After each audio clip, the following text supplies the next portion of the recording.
الرحمن الرحیم۔ السلام علیکم۔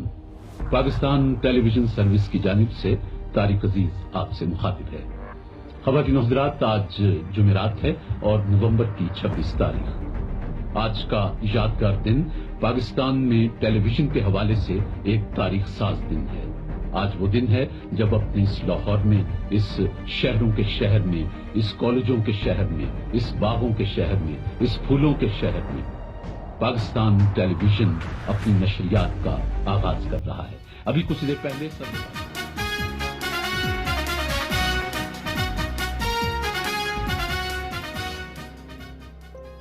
ابتدا ہے رب جلیل کے بابرکت نام سے، جو دلوں کے بھید خوب جانتا ہے۔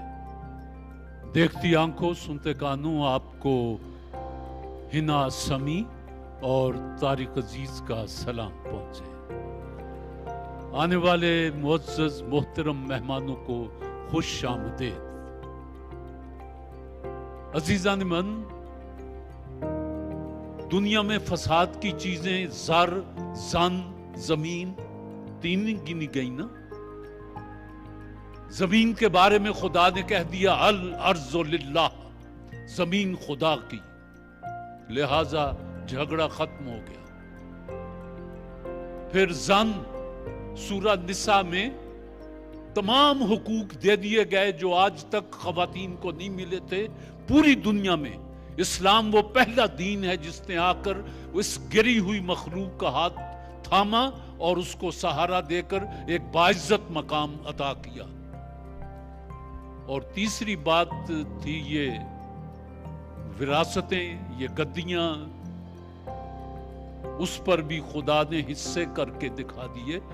یہ کیوں ایسا ہوا؟ باقی پوری دنیا میں کتنا ہم کاروبار کرتے ہیں، قرآن نے اس کے بارے میں تو کچھ نہیں کہا، آپ کرتے پھرے، لیکن ان تین چیزوں کے بارے میں اس نے فیصلہ دے دیا کہ قتل ہو تو قصاص ہے، اور ساتھ یہ کہا کہ اس میں تمہارے لیے زندگی ہے۔ یہ باتیں جی تو بہت چاہتا ہے کہ دیر تک آپ سے کروں، لیکن کیا کروں، وقت اجازت نہیں دیتا۔ آپ سے صرف یہ گزارش ہے کہ قرآن مجید فرقان حمید جب پڑھیں تو ترجمے کے ساتھ پڑھا کریں۔ جو لوگ ترجمے سے پڑھتے ہیں وہ فوز و فلاح بھی پاتے ہیں۔ میری آپ سے گزارش ہے کہ زندگی تو خاکی ہے، خاک میں خاک ہونا ہے، خاک میں خاک ہونے سے پہلے اس خاک شفا کو اپنے ماتھے کا جھومر بنا لیں، دنیا بھی خوش، اگلی زندگی بھی خوش۔ آپ کا بہت بہت شکریہ۔